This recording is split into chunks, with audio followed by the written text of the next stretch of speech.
Rushain Stanley Derek ameinua ile pasi ya moja kwa moja kwa Chama. Chama amebabatiza mchezaji wa Dodoma Jiji. Amefunga mabao yote kwenye mechi mbili zilizopita kabla ya hii za CRDB.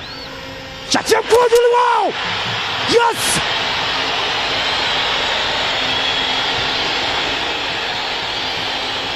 Wananyong'onyeshwa Dodoma Jiji.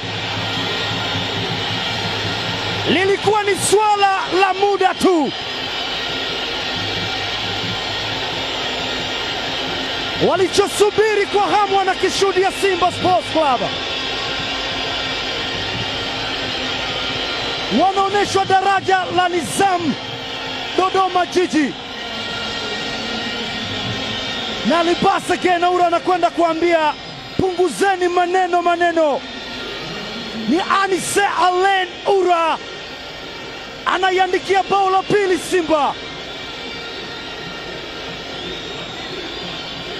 Simba hata awe mzee vipi hawezi kuepuka makali. Cletus Chota Chama akamwambia chukua hiyo Ura, na wakati Daniel Johannes Ngore ulikuwa ni wakati